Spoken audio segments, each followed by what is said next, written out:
a renewal project for the city of Bridgetown, the communities that live in the Bridgetown area and are deserving of being treated as though they have access to the same kinds of facilities that everyone else does.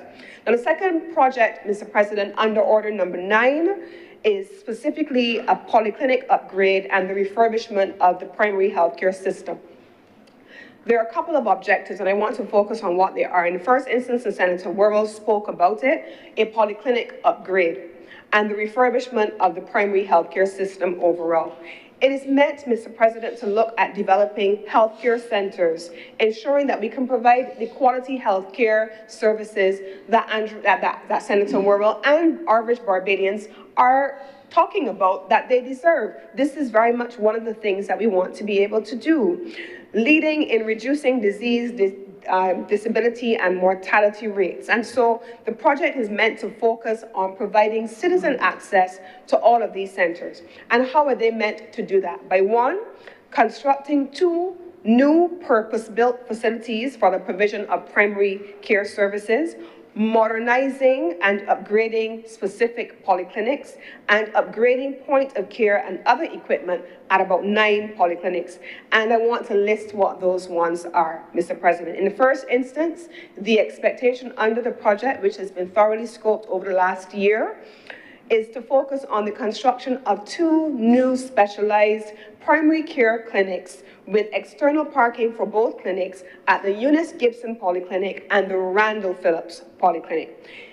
For refurbishment, Mr. President, we expect that the following polyclinics, including additional parking spaces, will be refurbished: the Winston Scott Polyclinic, the Maurice Bayer Polyclinic, the St. Philip Polyclinic, Frederick Miller Polyclinic, Edgar Cochrane Polyclinic, Branford Tate Polyclinic, and yes, also the St. John Polyclinic mentioned by Senator Worrell, otherwise known as the David Thompson Health and Social Services Complex. All of those are meant to undergo refurbishments. But they're not stopping there, Mr. President. The clinics are meant to have a number of specialist services made available to them. So there will be general clinics, specialized clinics, maternal and child health clinics, sexual health clinics, support clinics, and emergency clinics for the benefit of the communities that they live. And the intention, Mr. President, is that all of these polyclinics, the 9 for refurbishment and the new ones, so bringing it to 11, will have upgraded, modern, necessary medical equipment and furniture for the facilities to make sure that they're able to function. Now, the project is meant to last for a period of 4 years, and the loan makes provision for an additional year of closeout. This is in terms of the execution of the project. The loan itself will be repayable over a period of 20 years on principal and interest, with a grace period of 5 years. The interest will be at 3.5%, yes, per annum. And both loans, as has been done in every single instrument that Barbados has undertaken since 2018, will include the well talked about natural disaster clauses that allow for us to pause in the event of. Now, I want to come back to Senator Worrell's comments on whether or not the government is borrowing too much, what it is using it for. I've already made it very clear that the services that the public of Barbados may say on the ground to all of us, not just the Democratic Labour Party leader, the opposition here in the Honourable Chamber, but they say to all of us, the services that people say that they need, they hold one body accountable, this government. We are held accountable for delivering on those services. Whether those services are provided by way of the government servicing debt over time and being able, people are looking for delivery. But I want to get into that. And I want to make the following statement. Our international borrowing is strategic. It is not excessive. And I want to say why. Here is why. I want to say why. The computer is picking up the call. My phone is silent, but the computer is showing it. We were in this chamber, Mr. President, a few weeks back. And we did had a fiscal bill that we were navigating. In June of 2025, I believe it was the issuance of $500 million. Now, this was carefully timed to allow us to return to the international capital markets. At that time, we spoke about the last time we went to the capital markets, which was in 2006, 2007, somewhere thereabouts. And now we have seen Barbados' successful 2018 debt restructuring. And I probably may get to 4 times with repetition myself, but the disastrous 10 years of financial and economic management of the Democratic Labour Party, which was undertaken by the Barbados Labour Party when we came to government in 2018, had to be restructured, and it was done successfully.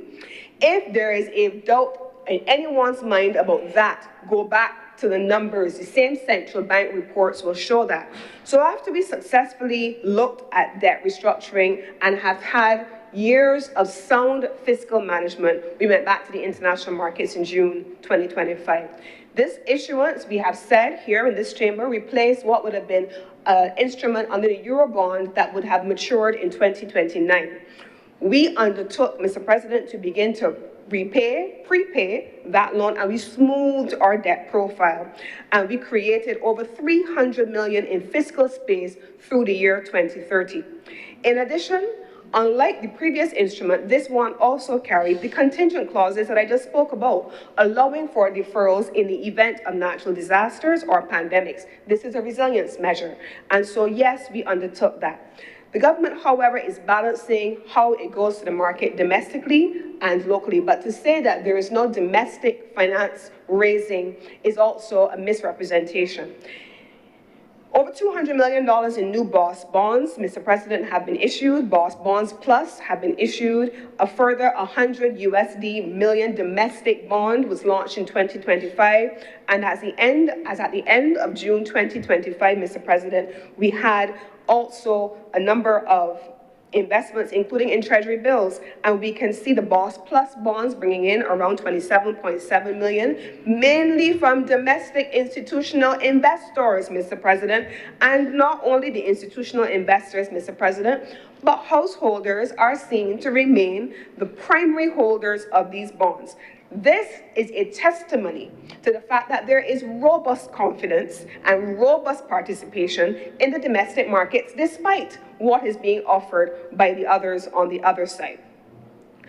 There is not an automatic move to only borrow on the international market, Mr. President. The intention of the fiscal managers is to ensure that our borrowing profile is designed to diversify our funding sources, to reduce our refinancing risk, and to extend our maturity profiles. It's not really meant to focus on one source over another. And so, Mr. President, despite all that we have heard from the other side, the reality of it is that despite all of their loud soundings about Barbados' debt, the debt to GDP ratio has fallen from where it was when they left office to just 102% to GDP, and our interest to revenue ratio has declined to 12.7%. And both of these have been found by our international partners to be indicators of a healthy debt profile. So, Mr. President, I want to address those things very quickly. I want to also ensure that we have a balance of why the government is doing both international and domestic borrowing. I want to make it clear that based on our international partners, our economy is doing well. Based on this loan, our society is also being positioned to thrive. And the final thing that I want to make clear in my contribution, Mr. President, is also the diversification of Barbados' bilateral and diplomatic relationships. Now, the Democratic Labour Party would wish to reduce the conversation to the Prime Minister going overseas and so on.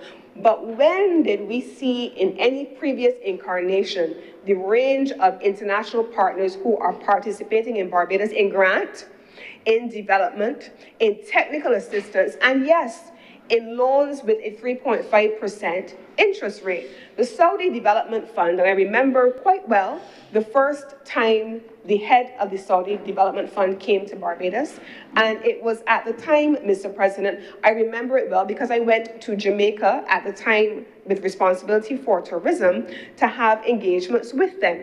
And so with the government of Saudi Arabia, they then came to Barbados subsequently, and they have maintained through the Minister of Finance of Saudi Arabia a strong relationship diplomatically with Barbados, and now a technical and a financial relationship with Barbados.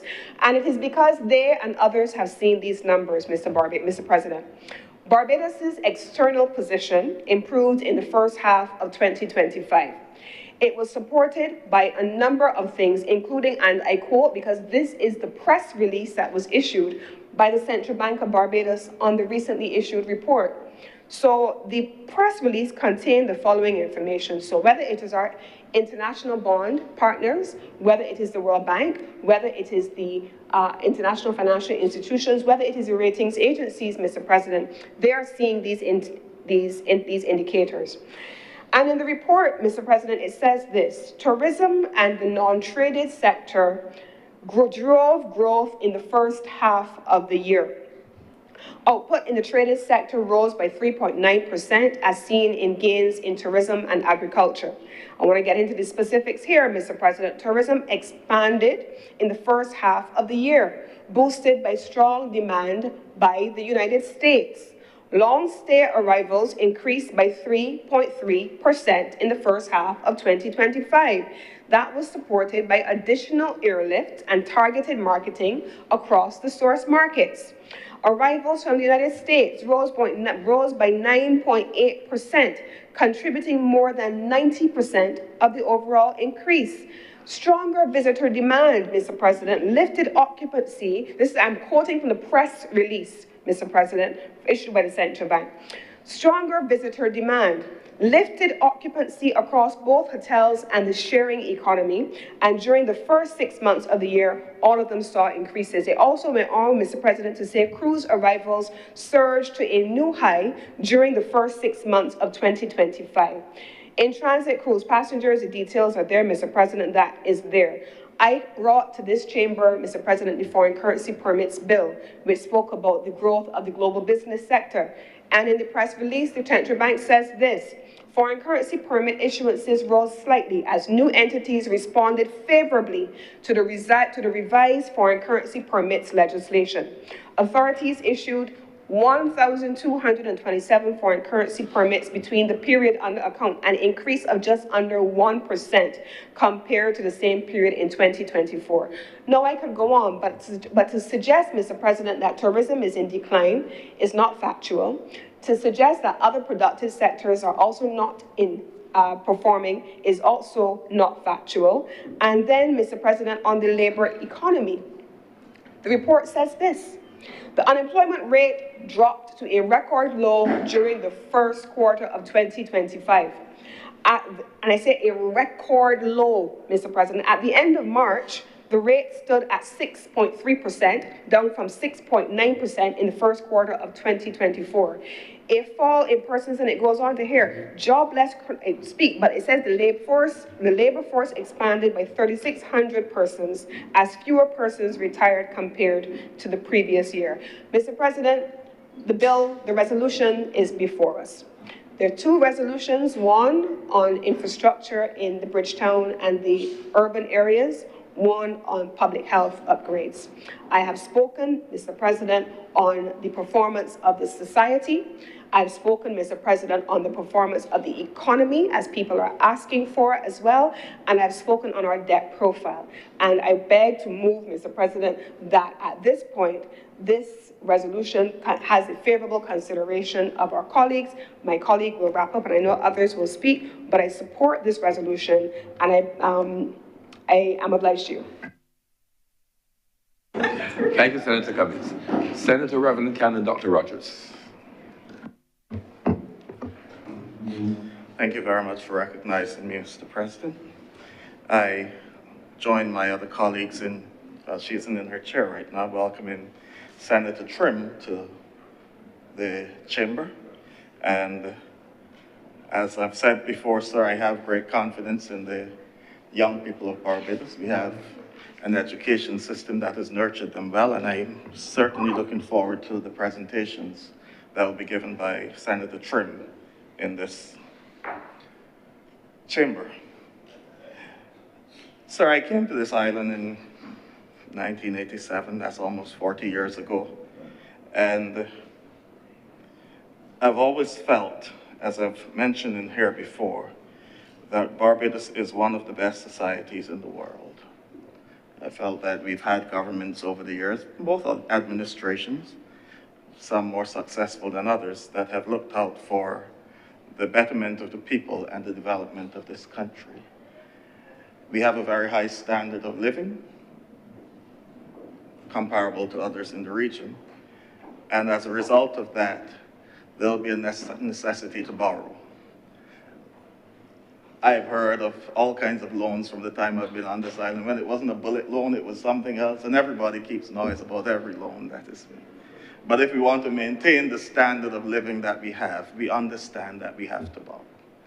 And these resolutions before us reflect that tradition.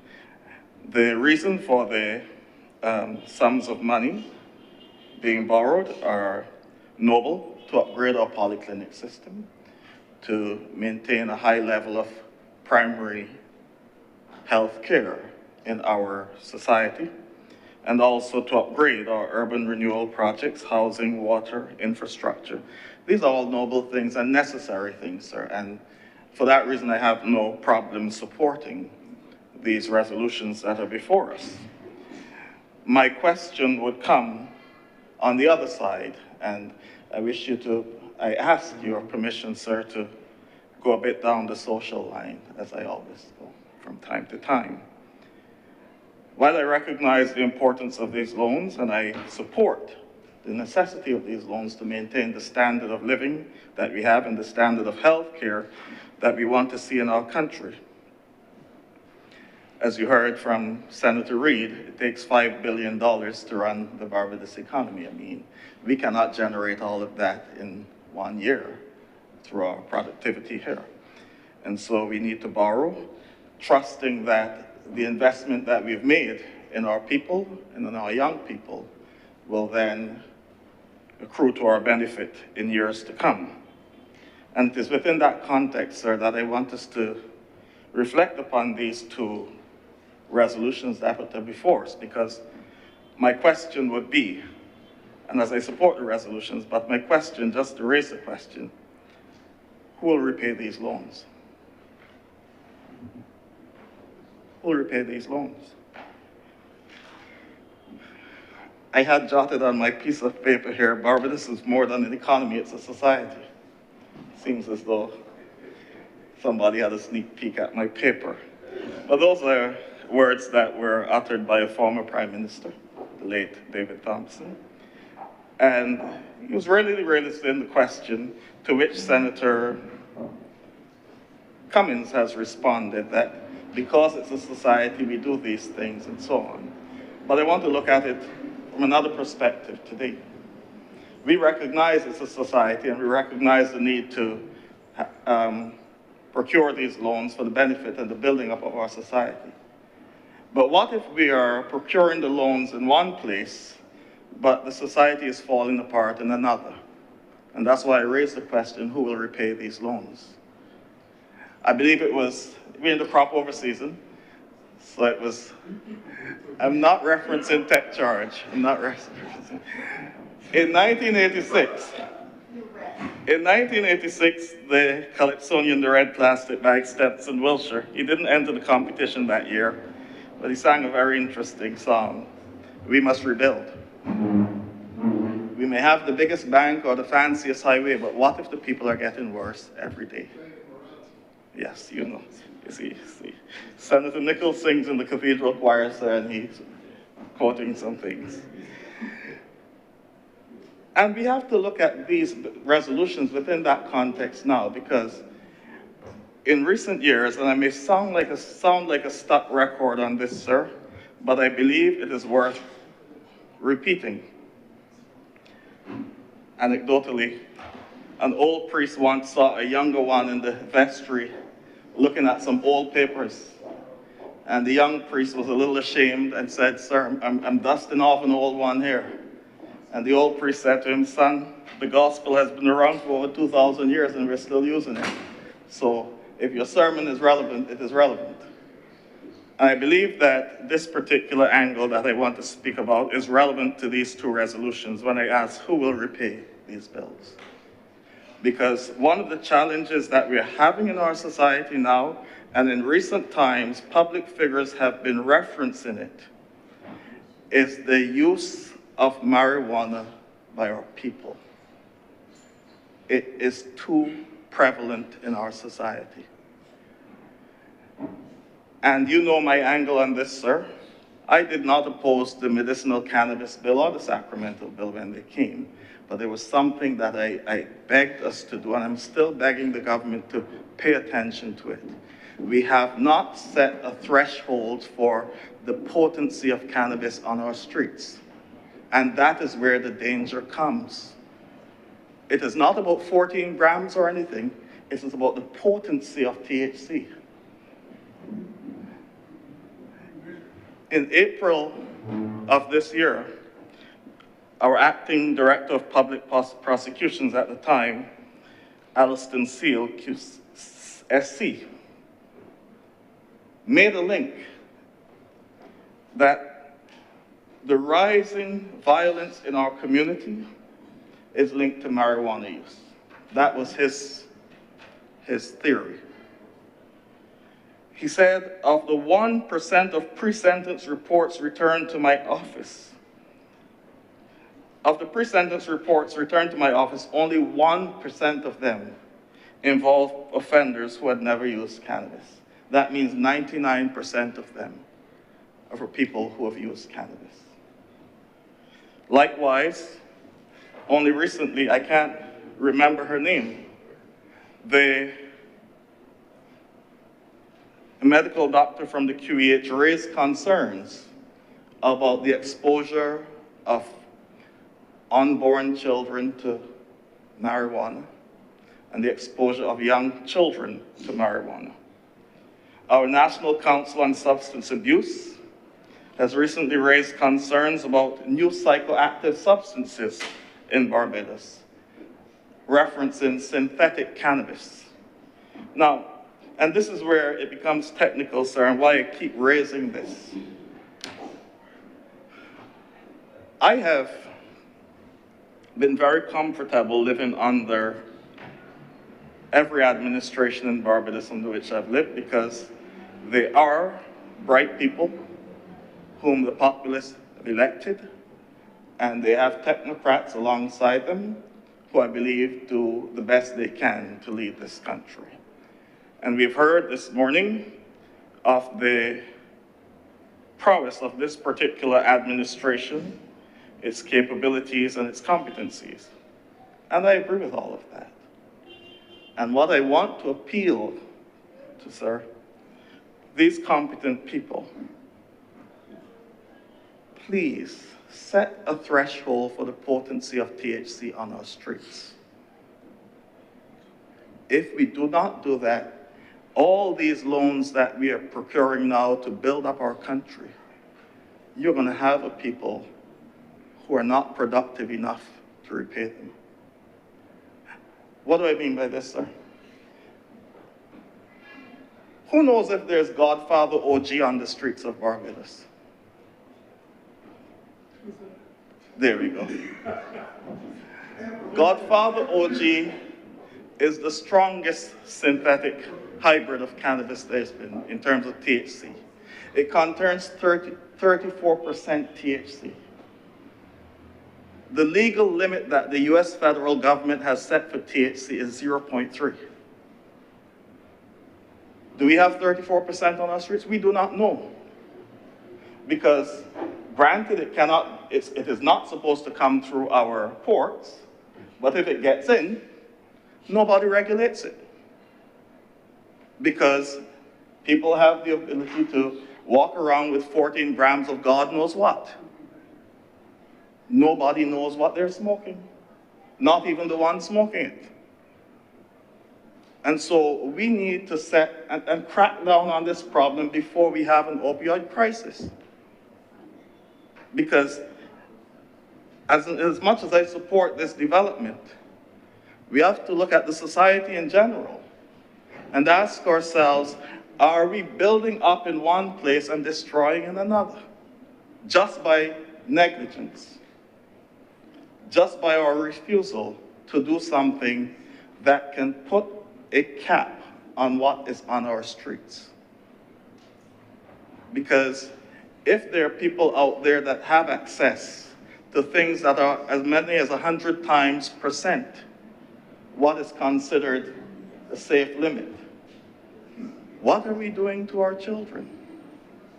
What are we doing to our people? And so I want to encourage us, I appeal. I am no technocrat. I just did a little reading on this.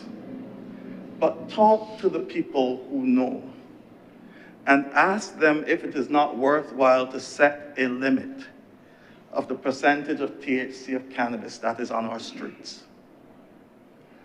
We look at the US. At the federal level, it is 0.3. That is why the CEO of the medicinal cannabis industry came out again in recent days talking about banks not listening, but banks are not going to listen to you. But the banks told you since 2019 what the problem was. It's right there in the legislation. It's right there in the Joint Select Committee's reports. So we have to make a decision as a country about what we're going to do with the young people that are in our care. I know some will say, but look at alcohol. Alcohol has a legal limit, you know. They recognized that a long time ago. There's a toxicity level for alcohol, and they set it. You know, I remember the guy, well, you wouldn't know, sir. I grew up in St. Kitts, and on a nice, clear day, you could see a little smoke coming from the mountains. And once you see smoke coming from the bush in the mountains, somebody was up there stilling something. The boys were stilling their Hammond, what you call moonshine. That's illegal. It was illegal. And we still have that here, that moonshine is illegal. And so the alcohol thresholds are set in the number of glasses of X, Y, or Z at this percentage and so on. What is the limit for THC in Barbados? We don't know. I don't want to say we don't care because I know that this government is a caring one. I know, sir. I know that the legislation came because you were treating, and the NCSA said, what we're dealing with is not criminal, it's about rehab. And I agree, I understand that. But I still believe we need to set a limit of the potency of cannabis on our streets. If we fail to do that, everybody will be walking around smoking their 14 grams and nobody touching them. But 14 grams of what? The police told me the other day, and this is anecdotal, sir, that fella's mixing in rat poison and all kinds of things now. And mixing up all kinds of things out there, but they can smoke 14 grams of something. 14 grams of what? And depending on the potency, if you smoke 14 grams for breakfast, and then you go and you have a mid-morning brunch of 14 grams, and then some for lunch, and a mid-afternoon snack, and then later in the evening you get a piece to cool down your head. Well, you fried your brains the whole day with God knows what. And those are the people that we're dependent on to pay back this 117 million and 168.4 million. And so I appeal to us, and I say us here as a parliament, let's sit down. Let's sit down and recognize that we may have a crisis emerging on our hands. And all these great things we're doing, building out our health industry, building up our infrastructure and all those things will mean nothing if we do not fix the other side. If we do not make sure that our children are growing up in a healthy and safe environment, that they do not have access to things that will destroy them. If we fail to do that, we would have betrayed everything our foreparents worked for. We'd have betrayed the developmental pattern that has made Barbados one of the greatest nations on the world. Because we'd have set up a society where the next generation will have no capability or capacity to maintain what we've set in place. And so I appeal to us, sir, all of us, to let us sit down, revisit, and ask ourselves, what will be the threshold for cannabis on our island? Not how many grams you can carry, but the potency that people have access to. Because that is where the danger really lies, is the potency. We look at California and all those places, but California cannot trade outside its borders. Can't move a piece outside of California because it is illegal at the federal level. And you have one of the most conservative governments leading the US right now, and they put conservative in inverted commas. That farm bill that was supposed to be renegotiated since 2018, nobody's touching that. They're not going to raise that THC level above 0.3. And so we have to determine what we're going to do here on all 166 square miles to protect our next generation. Because everybody who believes that there's somebody smoking something, but nobody knows what they're smoking. Nobody knows the potency level. They're not aware of these things. And because it says it's cannabis, they smoke it. But we're destroying ourselves. We're destroying our community. And so I want us all to sit down and look at the level of THC that we will consider legal in this country and crack down on anything out there that is above that level for the sake of our children and for the sake of our community, our society that we're building, for the economy that we're strengthening, for the infrastructure that we're building out. We must rebuild, but we must rebuild looking at the generation and what we have put in front of them and said, it is okay.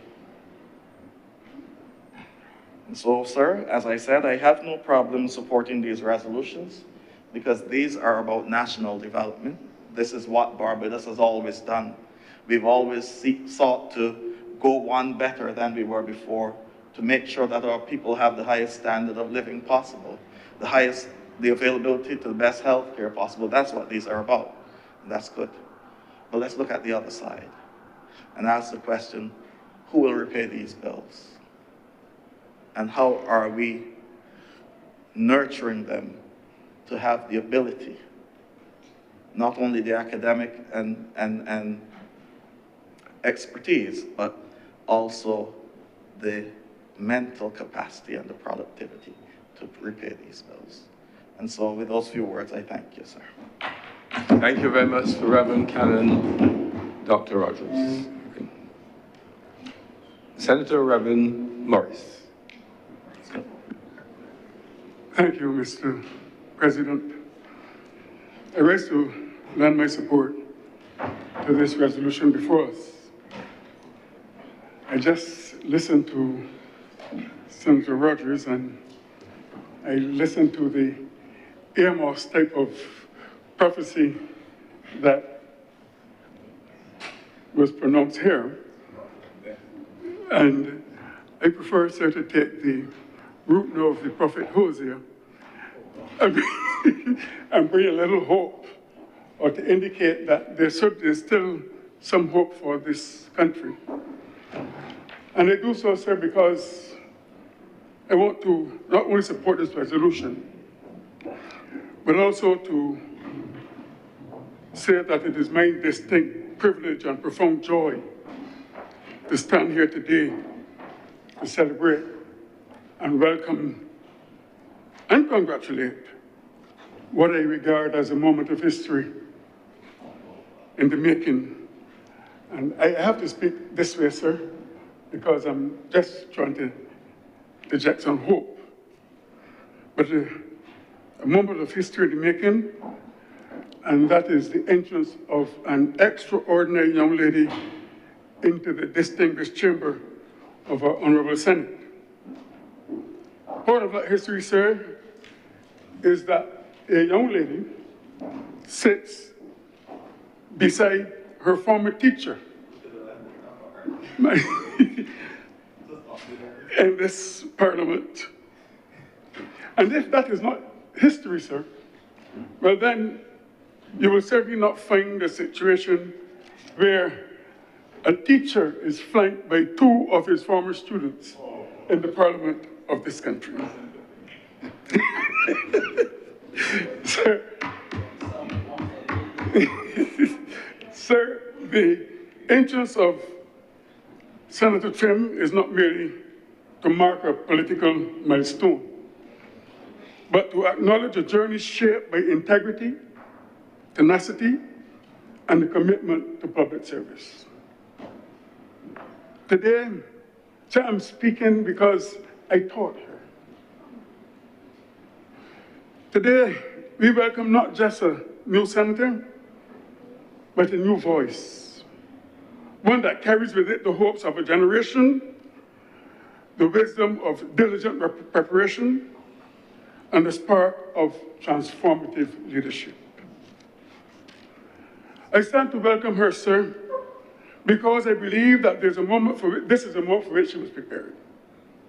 I encountered her at the University of Waterford.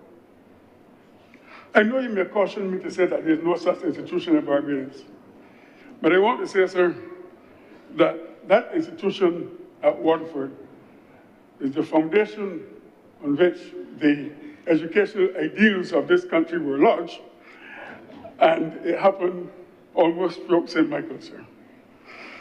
But I immediately recognized her talent, her leadership skill, which in my view excelled those of her contemporaries, her concern for the welfare of others, of other students, which made her the go-to girl when things seemed problematic for members of the student body. Yes, sir, there's hope. At school, she was intelligent, industrious, and a young lady in whom the most implicit confidence could be placed. For me, it was an honor to have her as my student. I believe, sir, that in an age where cynicism is too often overshadows idealism, her story reminds us of the power of conviction. She has broken barriers as I've observed her from 11 years old. And I believe, sir, that she could be a leading example for other young persons in this country. Not to follow just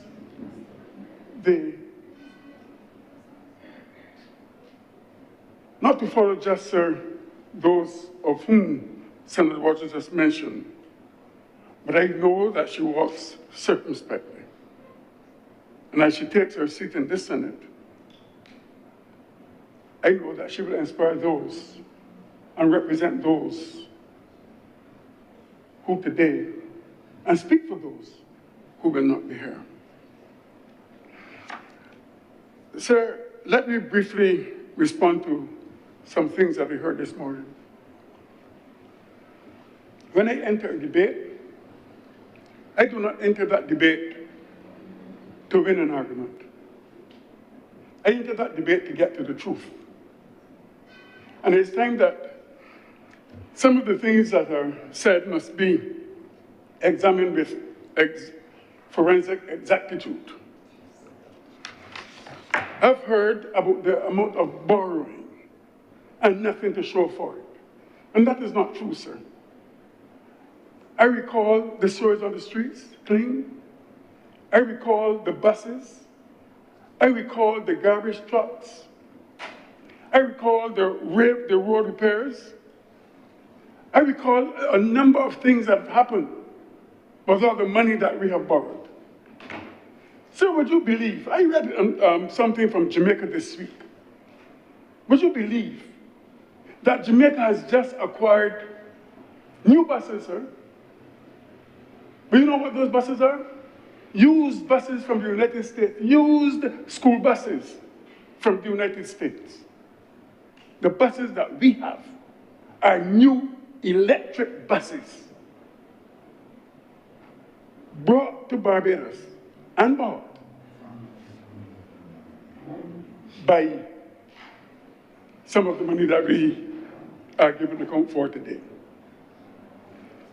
Sir, there's no doubt now that Barbados owns the largest fleet of electric buses in the Caribbean.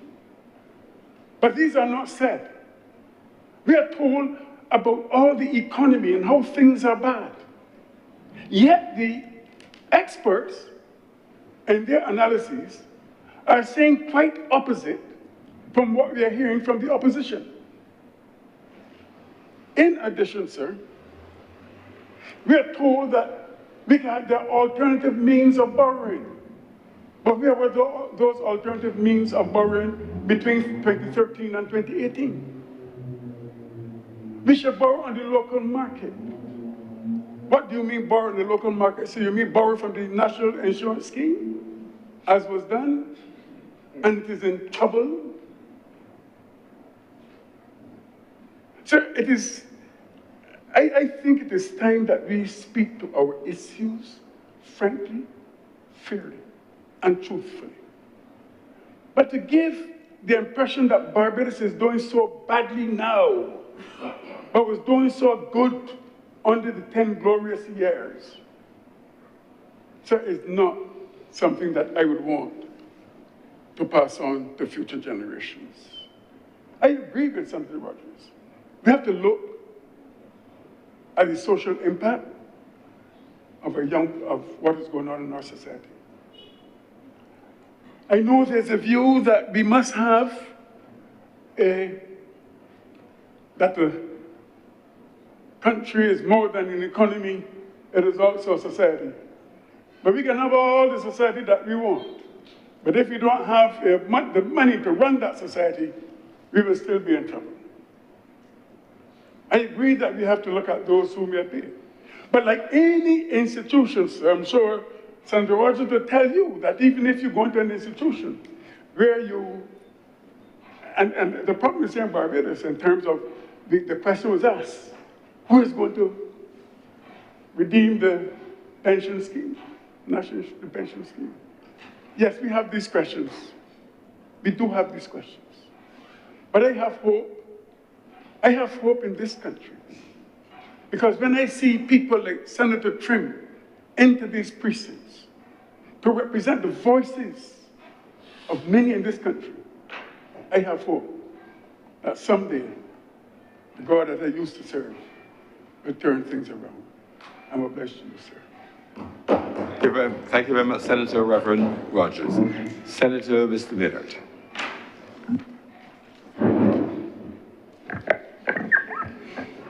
Thank you, Mr. President. Mr. President, I would first like to welcome Senator Trim. I haven't listened to Senator Morris's glowing tributes. I only wish to say, Senator Trim, you must always remember that he or she who appoints you can remove you, but that should not stop you from speaking to the truth. Sir, I am pleased that as I prepare to exit medicine, the government has seen it fit. I congratulate the government for this, to invest some serious money in the polyclinics and our primary health care. There have been voices who have called for this for a long, long time. And hopefully when the government invests the money up front, we will see the results at the back end.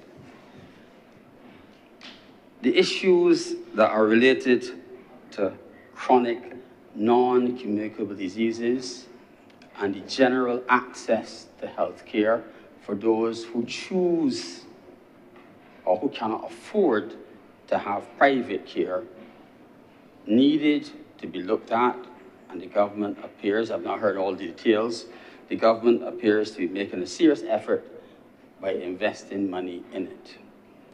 But at the end of the day, sir, the only thing that matters in healthcare, sir, it's not the money, it's the outcomes. So if you spend $58 million and nothing improves, you have wasted it. So we need to be able to come back to the people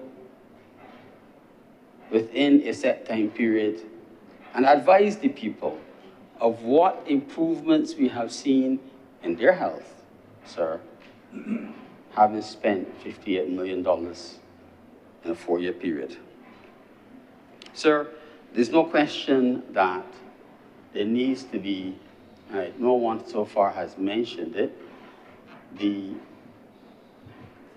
linkages electronically of the polyclinics as a network, GPs' offices, and the hospital, QEH, and other hospitals. And I hope that when all has been said, the new electronic medical record that, when it's launched, will include all the polyclinics, and persons' information can be available real time, and it will improve the swiftness and the quality of healthcare. But sir, there is no point having an efficient system in the polyclinic and you get to the QEH and it's a wall. And I have to say again, I hope that I can look across there in that empty chair and see my minister, but I don't see him. Sir, there's been a constant noise about the state of healthcare in this country. There've been complaints, there've been some explanations, some excuses, but at the end of the day, unless the people are getting what they are paying for, unless they're getting what they're paying for, they are being robbed. If I pay for something, I should get it. And if you levy a specific tax on me for something, I should have received it when I request it. So, when I, as a surgeon, cannot operate on elective patients for 4 weeks, I have a problem. I have a problem when within my hospital,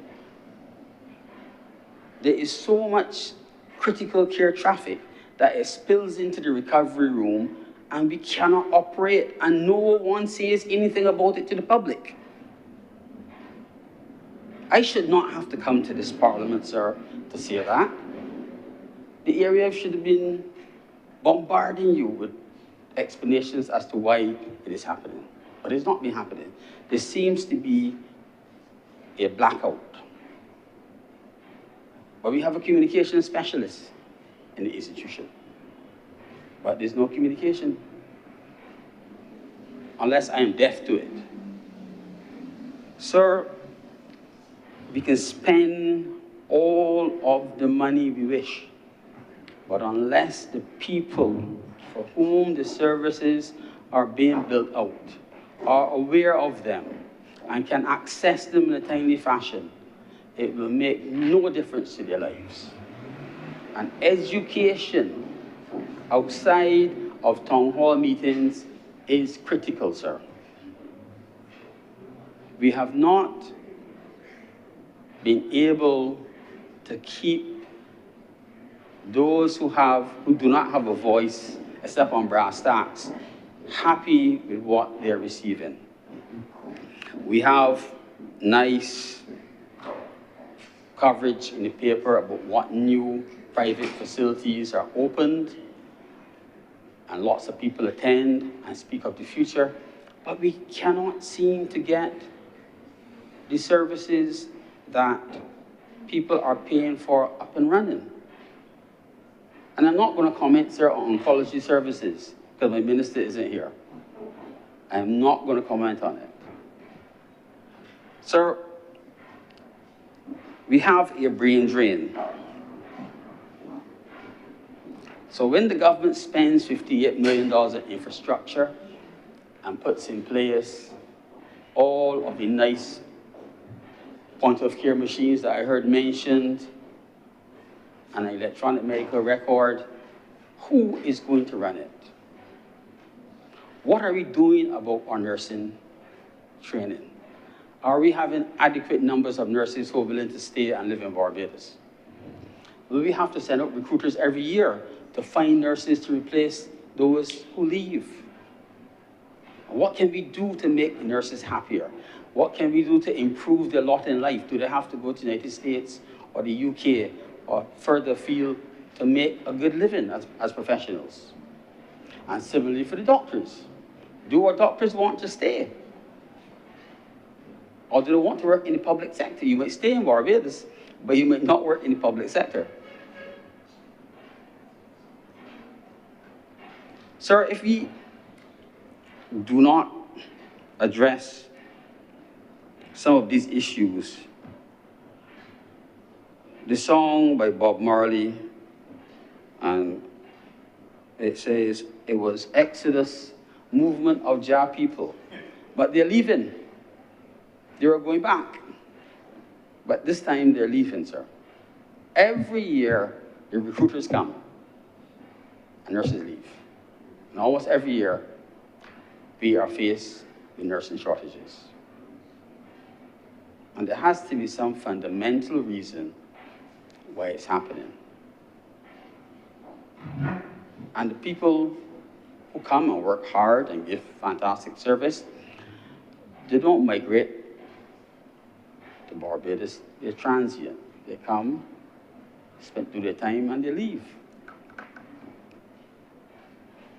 And when our population, sir, increases and expands as we need to, what will we have? Will we only have care in the private sector? And I hope that there has been a comprehensive look at what manpower needs or what manpower requirements we will need when we spend large sums of money, and what difference it will make, sir. And whether some of the things that we currently do manually can be automated and have reduced need for human input. There's no question, sir, that a part of medicine has moved to the screen, and you can get Zoom consults or remote consults, but at the end of the day, people still need to be seen.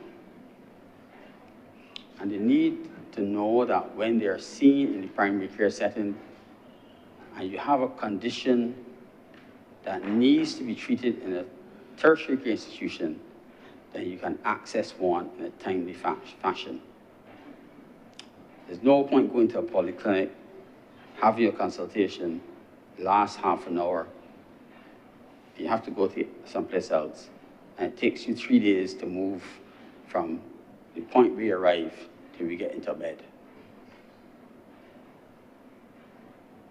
I hope that as I age, sir, and as I will inevitably need the services of my colleagues, unless there's some magical pill that we will get, that some of the issues that I came in and found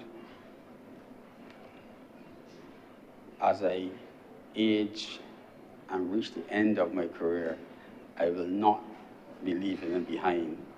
And all we would have done is spent money. Sir, I thank you. Thank you very much, Senator Minard. If there are no other speakers, please let Senator Reid. Thank you, Mr. President. I rise to wrap up, but I do wish to acknowledge my colleagues and their contributions.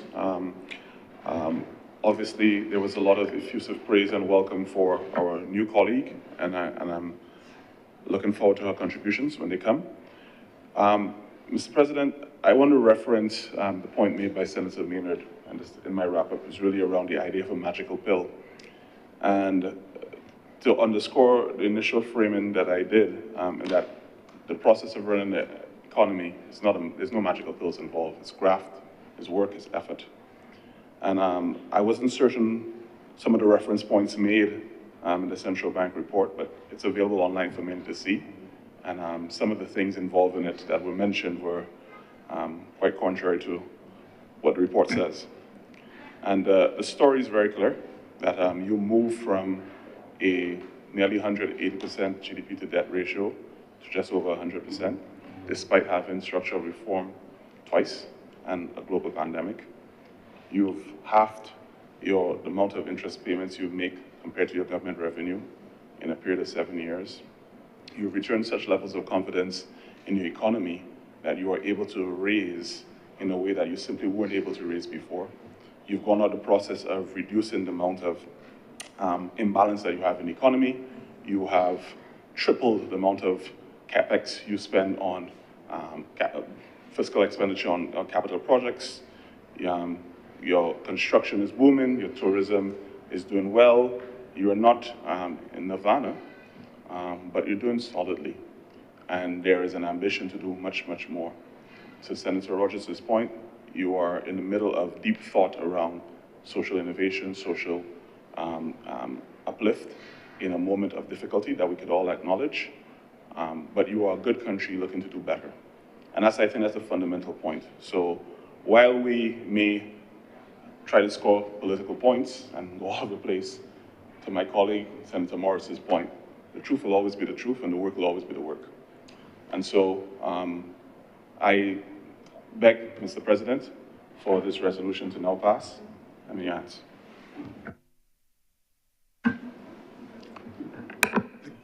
The question is that order number 8, this is a resolution to approve in accordance with the provisions of the Special Loans Act, Chapter 105, the borrowing of approximately $117 million from the Saudi Fund for Development, in this case, polyclinic upgrade, refurbishment of primary healthcare system, phase 1. This resolution will not pass. All those honorable senators in favor, please say aye. Aye. Those against, please say no. The names, the ayes have it. This resolution is now passed.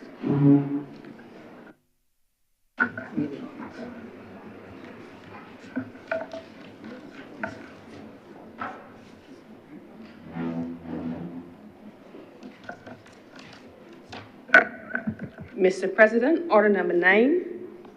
In the name of the Honorable Minister of Innovation, Industry, Science and Technology, to move the passing of a resolution to approve in accordance with the provisions of the Special Loans Act, Cap 105, the borrowing by the Government of Barbados of the sum of approximately 68.4 million Barbados dollars from the Saudi Fund for Development on the terms and conditions contained in the loan agreement, the main provisions of which are set out in the schedule, and the proceeds of which will be used to finance the urban renewal project in the water, housing, and infrastructure sectors, phase 1.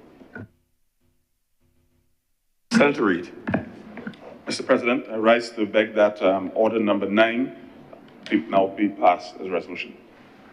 The question is that order number 9, a resolution to approve in accordance with the provisions of the Special Loans Act, Chapter 105, the borrowing of some $68.4 million from the Saudi Fund for Development. In this particular order is in relation to financing an urban renewal project in water, housing, and infrastructure sectors. So the question is that this resolution will not pass. Will those honorable senators in favor please say aye? Aye. Those against please say no. The things the ayes have it, this resolution is not passed.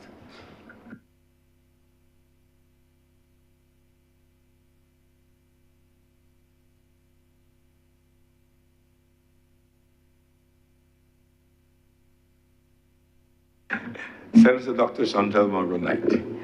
Mr. President, I beg to move that the sitting be now suspended for lunch until 3 p.m. The question is that this sitting of the Honorable Senate be suspended until 3 p.m. Sorry?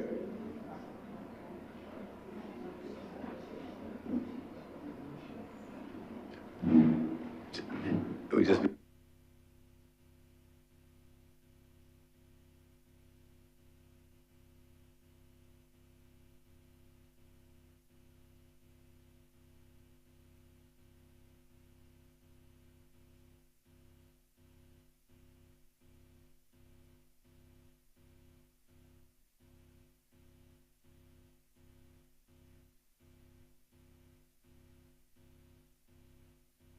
Senator Mulroney.